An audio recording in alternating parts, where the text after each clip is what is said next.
It's two guys of Minnesota sports flowing in their veins. Mackie and Judd on SKOR North and SKORNorth.com. It's a Write That Down Wednesday, where we are the only show in America innovative enough to actually put statistics next to our predictions and keep track of them throughout the entire year, over multiple years. We have career statistics. They're very damaging to our credibility, but we keep putting them up anyways here. A lot of ammunition for the haters out there. Oh, God. This is how it works, gentlemen. 3 predictions from everybody each week. They must be quantifiable. We keep track of batting averages and home runs around here. And if you want to participate, like our guy Brandon is about to, as a guest listener predictor, you can send Declan a message through the SKOR North app. Just go to the feedback tab inside the SKOR North app. You can select Declan, and we'll get you scheduled for some time here in the near future.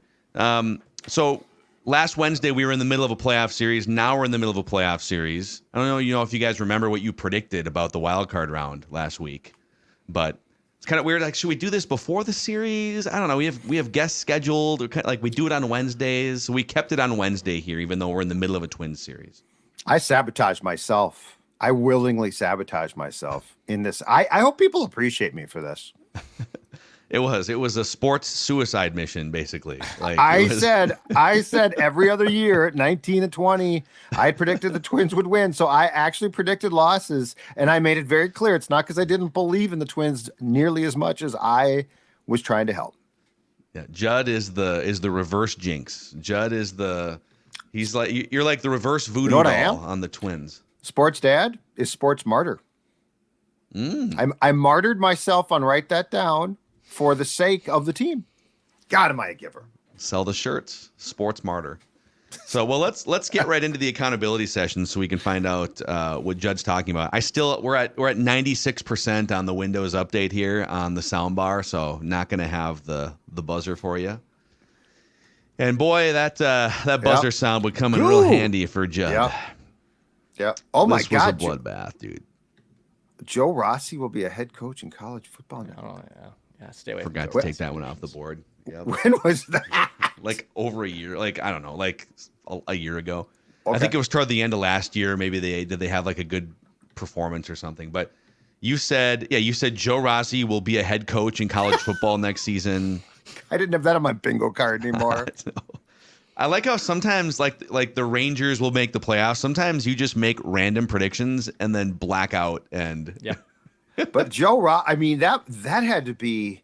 It's been a while since I've liked the Gopher. I mean, and he did a really good job at one point. But my God, yeah. Whew. All right, not going so well here. You said the Twins would lose their first round series, which was you made this prediction not necessarily because you fully thought they were going to lose. You had started to buy in a little bit, but you wanted to continue with the mojo. So.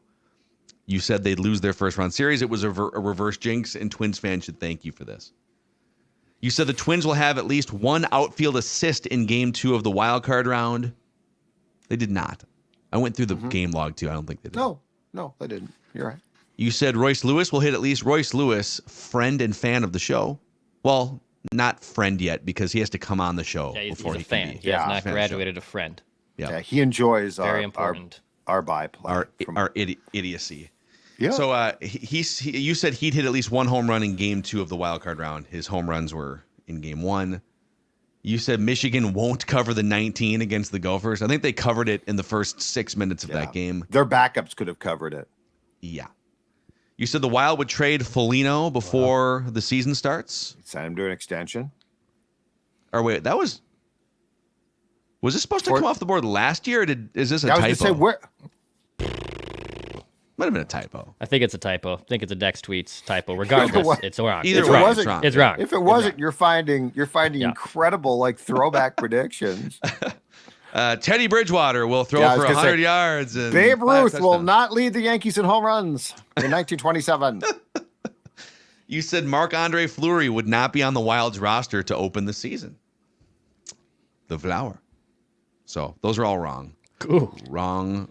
Yeah, that's a tough week. Oh, hold on a second. I might have. No, but still updating. Bad week for me, too. I said between last week and this week's, write that down, the Twins would have at least 2 wins in the ALDS. A little presumptive. They have 1 win in the ALDS. I said Emilio Pagan would pitch in Game 2 of the wild card round and would not be credited with an earned run. He did not pitch in Game 2 of the wild card round. I said Barrios would walk the leadoff hitter, Julian. I think he worked a full count. He did work a full count. Or it might have been 2-2. Might have been 2-2. Either way, he didn't walk him. So one of the Twins starting pitchers would hit double-digit strikeouts in a start in the wild card series. The Astros make too much contact. That was probably just that was a homer prediction. Most of these are. I said Louis Varland would have 3 or more strikeouts in late and close situations in the wild card round. He came in twice in sort of late close situations, but he had 1 strikeout. He didn't stick around long enough to rack up strikeouts. So that was wrong. I said in the Twins opening playoff series, Royce Lewis would hit a 3-run bomb or a grand slam. Well, he hit 2 home runs, but none of them were 3-run bombs or grand slams. That was a 2-run shot in game 1, the first inning, right? Yep, and game then a solo shot after that. Oppo. I did make up for it a little bit. This was a home run, according to you guys, when I made this prediction in September that the Twins would not only win a playoff game, they would sweep the wild card series. Yeah. And they did. Fair enough. So there you have it.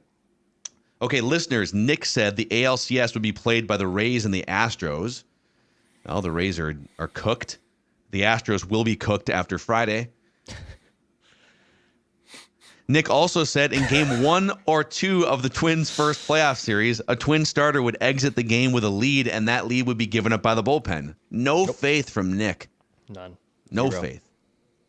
Jake said, on the positive side, Kirk Cousins would have more passing yards than Patrick Mahomes. Hey-o. Hang the banner, baby. Jake. Hang the banner. He did have 3 more passing yards than Patrick Mahomes. And then Jake also said Pablo Lopez would win his next playoff start, which he did. He won the first one, and then he won the next one. Over to Declan.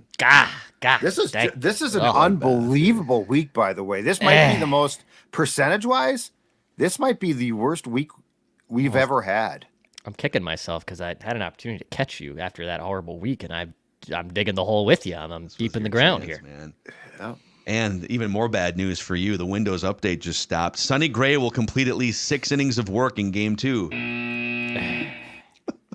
The Twins would score at least 1 first-inning run against Barrios. The Twins will get a night playoff game in the wild card round. And the Wild will trade Kalen Addison before the start of the next season. Oof. 0 for 4. Oh, my God. I don't want to see this. So with that, oh, my God. Judd dropped 23 points on his average, but he still has a pretty comfortable lead here. 314 average to Declan's 282. Listeners at 278. I'm at 248. The 3 of us are tied with 6 home runs. Listeners have 5 home runs on the season. All time, Declan's at 365, Judd 327. I'm at 266, just ahead of the listeners, 264. Listeners lead with 47 career home runs to my 37, Judd 33, and Declan with 31. We're about halfway through the Write That Down season, right? We're more than halfway through. Well, yeah, it's Super Bowl, so we got a few months left, but we're past the halfway point for sure. Yes. It's awful. Yeah. It's just Bloodbath, man. So let's get Brandon in here. Brandon is our guest listener predictor. What's up? Boy. Well, you have to feel pretty confident in how dumb we are after enduring that accountability. Your confidence level should be through the roof, actually. You're always wrong, you said? I'm always wrong. You should ask the fiance. I'm always wrong. Yeah. Yep, know that. Oh, yeah, that's same around my house. Yep. Yeah. I think we're thinking about maybe patenting some sort of, relationship Write That Down for people. I think we should do it. Then we're always right. We always agree with each other. Well, sometimes. Yeah. I mean, I watch the show sometimes, but normally agree. Good luck when you bring the accountability session for your fiance, though. Be careful what put a list down and be like, write this down. I watched, I'm right. I'm right. Yeah. Just don't bring the buzzer. I've got a feeling the buzzer would not go over well in my house. Honey, you said that wrong. You are wrong. Oh, it looks like you said we were going to get out the door by 7:15. It's a 7:25. It's like you're wrong. Oh my God. No. I've learned. Trust me. Don't do it. Brandon, what's your background as a Minnesota sports fan? How did you get hooked into this mess? Well, I'm actually, a big Vikings fan. I started watching the Twins a while back. Now, obviously, going to the games and stuff, they're doing pretty good. So, but I'm usually a Vikings fan. I'll watch the Wild, a little bit, Timberwolves. But with the Vikings, I've been a fan my whole life. I remember watching my dad watch them. He would always scream at the TV, and I was a kid, like, why are you screaming at the TV? Now I know as I've gotten older. I started watching when during the 2007 draft and Brady Quinn and Adrian Peterson were up there, and I was like, oh, we need Brady Quinn. I like him. Now I'm glad we didn't get him. So, it's weird watching the stages. My grandpa, he's really grumpy when it comes to the Vikings. My dad's kind of there, and then there's me optimistic. So I'll probably be there when I'm my grandpa's age, grumpy. Yeah. So. As a huge Notre Dame fan, I was also all in on Brady Quinn like 15 years ago. So and Jimmy Clausen. Yep. Oh my God, it's bad. All these Notre Dame quarterbacks, you're like, oh yeah, this guy's gonna be great. Who was the other guy? Who was that guy? Wasn't he a Packers backup and a Browns? Ron Paulus? No. Back in the day? This would have been like 10 years ago. Oh. He was like a 3rd-round pick. I don't know. They're tantalizing, and then they are terrible in the NFL. Anyways, Brandon, we're going to start with you. We'll go around one prediction per round, 3 rounds. So you are first in the batter's box here. Write this down. Fire away. All right. So I'm going to go with the Vikings, obviously, Vikings will beat the Bears by 2 scores. I know it's crazy to think about that, but watching the Bears, I don't think that they'll do well with the offense what we have. Even though that Justin Jefferson's gone, I think we'll still open it up. So by 2 scores. I'm going to say, because it's a road game, no Justin Jefferson, it's a 2-point spread. Yeah. And the Vikings never play 2-score games. That's true. It's a home It's a home run. It's a home run. It is a home run? Okay. All right. That's a home run. All Yeah. right. Yeah. So see, that's no check down. Nice. Write this down. All right, so the Wild opens tomorrow against the Cats. They got the Florida Panthers at the X. So it's time to make some hockey predictions, gentlemen. Coyle? Not about Coyle. Not about Niederreiter? Not about Coyle. Okay. Not about Prezi. Not about Suter. Pominville? Not about Nino Niederreiter. Not about no. Scandella? No. And not about Sekarash or Kuba or Manny Fernandez. Write this down. Yes, it looks like a year ago I had this guy traded, but you know what? New times call for new predictions. Marcus Foligno will have 15 or more goals this season. Now, just for context, he had 7 in what was a deep slide in goal scoring last year. He had a big year 2 years ago, but he will have 15 or more. I think he's going to even out a little bit. Okay. The shooting percentage regression hit Marcus Foligno like a sack of bricks last year. I believe 2 years ago he had like a 30% shooting percentage, which is unheard of in the NHL for someone who has like next to no goal scoring ability. No, well, there's a reason they call him the Moose, not because he's like nimble and you don't like when you call someone a moose in hockey, you don't think, oh yeah, he's going to probably score 35 goals. So, Yep. But I'm all on the Marcus Foligno bandwagon now. A year ago, I was off. Now I'm back on. Dex, what's your first prediction? All right. Write this now I'm going to down. go to the mound. Fire on the mountain. That is in Joe Ryan. Write it down. Joe Ryan does not allow a home run in Game 4. This might be a home run, actually, against this lineup. It's They not. might get him out. Yeah, because they might get him out before he can. I really want to see what the bullpen use is today. I think all arms are on deck. It's a Agreed. do or die game. If you I win, agree. you get to Pablo. Like it's an all hands on deck. That's what I was situation. going to say. So if Joe lasts 3, who comes in next? I'm going to segue, Write this down. and then we can do this because my first prediction is the Twins will use at least 5 pitchers in Game 4. Okay. So to piggyback this question, if Joe Ryan gets you 3 solid, let's say Joe Ryan goes 3, gives up a run. Would you take that and go to your first reliever? Would you then go to like Louis Varland or Chris Paddock, or would you he goes 3 innings and it's a solo home run in the second inning to whoever, Tucker or whoever.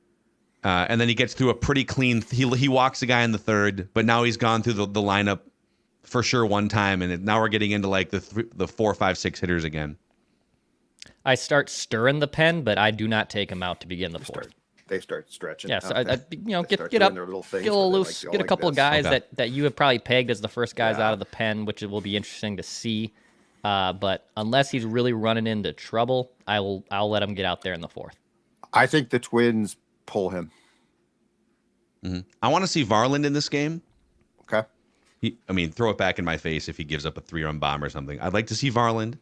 I don't know about Paddock. I'm not totally sold on. Like, he had 15 months off. I don't know how sharp he is. In a game like this, depending on the circumstances, when do you bring Duran in? Anytime starting in the 7th that's needed. Okay. Yeah. Brock Stewart. I want Brock Stewart pitching in this game. I want Louis Varland pitching in this game. Okay. Griffin Jacks pitched yesterday. But he pitched. Yeah, and he also pitched back to back in 1 and 2 of the wild card series. So I think he's probably available. I was just surprised that he got used at all. But yes, I think he's available. Yeah. Okay. Write this down. All right, back over to Brandon. Second prediction.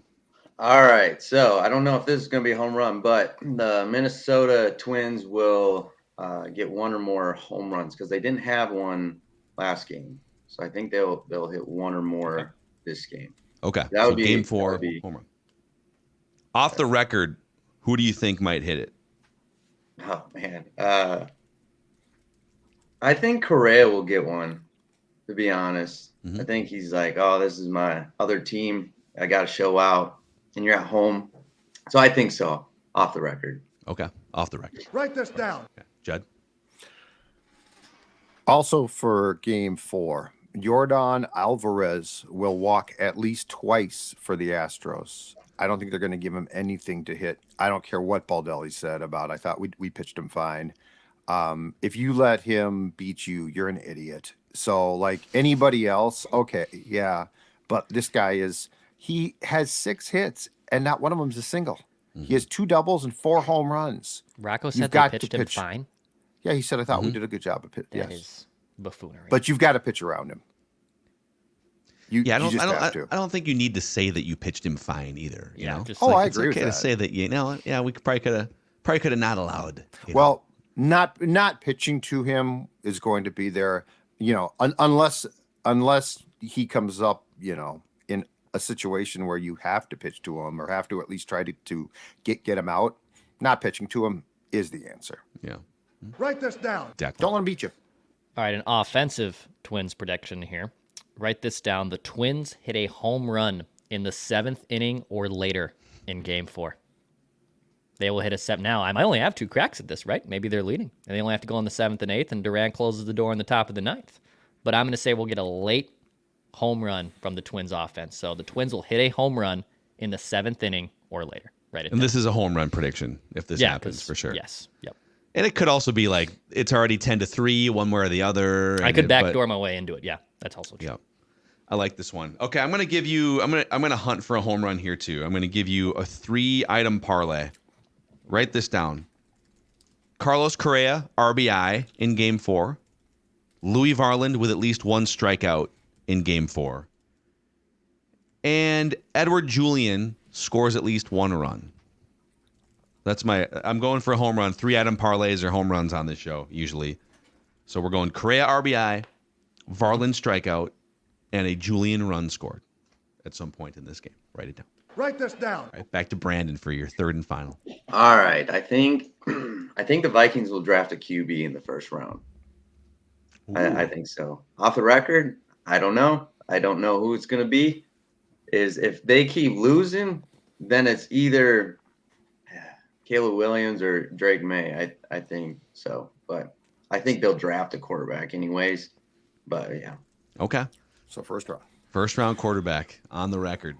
Awesome. Since when was the last one they got? What was it? Teddy Bridgewater? Teddy in the first round. Christian Ponder, the best Vikings quarterback to ever set foot. Yep. And then Easily Dante was a first rounder. Yep. And then There have not been many. No, I think basically those me and my 3 buddy guys. were looking at it. Correct me if I'm wrong, but I think it's been like 6 first rounders in the whole organization, or 7. Yeah, I think Kramer in 77 was the first. Yeah. Because Tarkington was not a first round pick. No, he was like a 4th. Yeah. Yeah, they do not take many shots in the first round on quarterbacks. Yeah. And that's the so- thing. Like, whenever I hear fans like, well, you be careful because you might land another Ponder, or you might land Blaine Gabbert. It's like, Yeah. well, that's definitely the Minnesota sort of Eeyore woe is me way to think about it. Another way to think about it is you could land your Josh Allen. You could land your Jalen Hurts, who was a second-round pick. You could land your Patrick Mahomes, your Justin Herbert. It doesn't always have to be that the only options you have are Christian Ponder. And even if it is Christian Ponder, they made the playoffs still. Yeah. They went just as far with Christian Ponder as they have with Kirk Cousins, basically. So people got to stop worrying and fretting about, oh my God, what if we draft Ponder again? Oh, then you try again in 2 years. I don't know. Go build a roster is what you do. Anyways, Brandon, since you've got this life-changing platform right now on SKOR North, is there anyone you'd like to thank that helped get you to this pinnacle moment? Super life-changing. I just want to thank the fiance for putting up with me and our 4-month-old that hasn't let us sleep since May. So that's nice. Yeah. So how do you guys do it? How? Parents, man. Yeah. I need my sleep. It's your turn. My turn was yesterday. No, it's still your turn. Yeah. and if she says no, get the buzzer out, and say you're wrong. I'm looking at the schedule here. It's crazy that you get so mad at a baby, then you're like, why am I getting mad at a baby? She don't even know what a hand is. Why? She's crying because she's hungry. So she's an idiot. I mean, what's you're your kid. Yeah. All right, thanks guys, appreciate it. Awesome, man. Brandon, thank you. Great stuff from guest listener predictor Brandon. Brandon, Marshall, great guests today. Look at you remembering both guest names. They've done great. Well, Brandon was just on, so I wanted to say that while I still could remember his name. That's a harder name than Marshall. I know one name that you'll always remember, and that's Finch Home Solutions. Dex? Thank you very much. Yes, that is right. Finch Home Solutions and my good friend Cody Finch, who is probably the biggest Vikings fan I know. He has two passions. One is, well, actually three. His family is first. The purple is second. And then making sure that any electrical issues in your home are fixed is the third one. Or perhaps that's the second. No matter what, I'm going to tell you right now, Cody Finch is going to come to your house. He's going to be professional. He's going to be courteous. And he's going to tell you what you need. And the great thing about Finch is projects big or small, they can handle them. That is their job. So we're talking about replacing an outlet. Finch Home Solutions is there. We're talking about rewiring your whole home. Finch Home Solutions is there right now. An offer is on the table. It's the Finch Friends and Family Plan, which includes 1 free electrical inspection a year, no dispatch fee. You move to the top of the dispatch list when you have an issue, and a 10% discount on all the work performed in your home for only $9.95 a month. 612-357-2604, 612-357-2604, or finchhomesolutions.com. Their new website, easy to navigate, finchhomesolutions.com. Hey, a shout out to our friends at Universal Sports Auctions who have helped us power the collectibles wing of the SKOR North shop. So right now you can go to skornorth.com/shop. There's a collectibles button or a link, I guess, you can click on. And it gives you access to this wonderful world of signed memorabilia. On your YouTube screen right now, for the visual audience, there's a Matt Boldy, kind of an old school colors wild jersey with those North Star colors. And he signed his signature beautifully across the middle of the 2 on the number 12. You can get all sorts of signed, framed memorabilia and items to put on your wall in your man cave, your office, whatever it may be, gifts for family members, dad, son, brother, sister, whatever it may be, at skornorth.com/shop and click on collectibles. Use the promo code SKOR, SKOR, at checkout for 10% off everything site-wide, courtesy again of our friends at Universal Sports Auctions. Okay, back to the predictions here. Write this down. One final lap, starting with Judd. All right. I believe Declan alluded to this in a reckless speculation segment that we did a couple of weeks ago, but I don't think anyone's written this down. So I'm going to steal it because I love it and I think it's going to happen. Sonny Gray will be an Atlanta Brave next season. Oh. We were trying to speculate on where he might sign, and I think Declan, I'm almost positive it was him, said the Braves. And the more I think about it, because he's not going to go to a high pressure market, because he did with the Yankees, and that didn't work. Yeah. But yet he's a pitcher the teams will definitely want. I mean, he's good. Atlanta makes a lot of sense to me. I could see that. And the Twins probably have to, they've got to say, we're going to do a bunch of offseason stuff whenever it happens on the SKOR North Twin Show, but that Bally's money does not flow in next year, right? I think they're still trying to figure out their TV situation. Contract is up. Yeah. So are they, where are they going to get another like $50 or $60 million check next year? I don't know the answer to that, but there's a good chance the payroll might have to come down if they're still looking to make a profit as an organization. Cheap Paulette. So I think he lives in Tennessee in the off Yeah. season. He's got a little twang to his He's got accent. swing. So Atlanta would also make sense, I think, proximity wise too. So I can see Write it. this down. I'm gonna go to the hockey rink here. I'm gonna go to the XL, and I'm just gonna keep this a little simple here. Write this down: the Wild win on opening night against the Cats. Wild win against the Florida Panthers on Thursday night. Write it down. Meow. Hey, what? I think Macadac will make a little hockey prediction here. So, what is it? 47 goals? What's Kaprizov's current?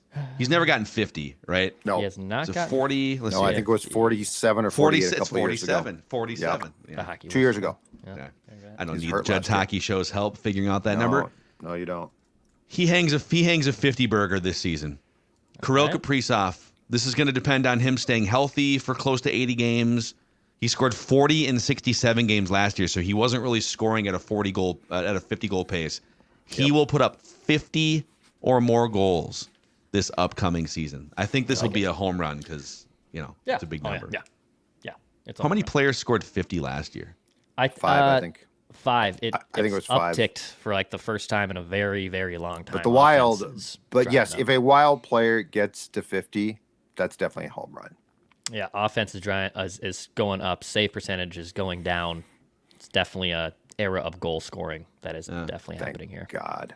Okay, Connor McDavid. So we had two guys with 60. McDavid led the league with 64. So he'll be 50, little 50 burger for I like it. Kaprizov. Judd's Hockey Show you guys can find on Apple, Spotify, and also the SKOR North YouTube channel. Flagrant Howls is about to go back to being multiple days a week here shortly with the Wolves season starting. So you can find that. We've got Judd's Hockey Show, Flagrant Howls. We've got the SKOR North Twin Show, Purple Daily, and then Minnesota Sports with Mackie and Judd. Loon Talk too. Bunch of drama Gaffer with gone. Adrian Heath getting fired. So we are your home for Minnesota sports therapy, speculation, congregation. You guys are going to be at the ballpark in the press box tonight. I will be among all the SKOR North Twin Show listeners in the crowd, seeing what happens in this game 4. I'm excited to hear you and Kyle weigh in on the Wolves story that I saw in the Star Tribune this morning about the more dour cat, the more businesslike. Yeah. He's not, cutting open a vein. We've touched that. So we did quite a bit 2 episodes ago on this off Media Day, because Media Day, it was like everyone came in first day of school, right? It's literally just like for the audience, where it's a room, it's a press conference room, and there's a stage, kind of a podium, and Tim Connolly comes up for 10, 15 minutes, and then Finch, and they literally have like 4 hours of every player and like figurehead scheduled. And all of them were refreshed, first day of school, fun, clowning around with the media. Like it was very jovial and great, smiles, except for one guy, Carl. He got up there. He was the only time he really like brightened up was when somebody asked him about the World Cup, the FIBA World Cup experience. But you know what? I'm just kind of like, he's in a great spot. This is worth a discussion. Maybe we fire up because you guys are going to be part of Flagrant Howls at least once a week too. Maybe we can fire up an episode. This is a perfect situation for him. It's a market that embraces him largely. There's not a ton of pressure on him to carry the organization anymore, like he's sort of felt the last few years, because now that pressure has shifted to probably Anthony Edwards more so, if there is that pressure. And Carl can kind of sit out there as the second guy, jack up threes. Rudy is here to rim protect. Anthony Edwards is here to shoulder the load. You just need to go out there and jack threes and do what you do and play basketball. And if he wants to put his head down and just kind of go to work this season, I mean, this is a really good situation for him this season. That's my question. Is he doing that? Which, by the way, if he is fine, or is he pouting because he's not the guy? Like that's what I want to see, and that will probably it'll take until he's playing games. But that's my question with Carl. Like, is he putting his head down and saying, you know what, I've talked a lot in the past and I haven't delivered, which he probably should be saying to himself, or is he pouting because he's not the guy? Ant is, and it's like, well, if I'm not going to get the attention, so yeah, I think it's just sort of, hey, I got clowned for saying some things on podcasts. I don't think he like feels shame or feels bad about it. I just don't think he likes the way that people reacted to some of the things he said, and so his response to that is to be like, fine, I'm not going to say anything then. I'm just gonna, which okay, that's cool. Like, well, that's probably better. That's fine. Just play basketball. Be really good at basketball. Yep. Stay healthy. Be a good basketball player and be a great Robin to Anthony Edwards Batman. And yeah, we should have a longer discussion about this. So Flagrant Howls, Judd's Hockey Show, Purple Daily, SKOR North Twin Show, and you write that down, predictions and scoops on Minnesota Sports with Mackie and Judd. Thank you guys for hanging out with us today. We'll see you tomorrow.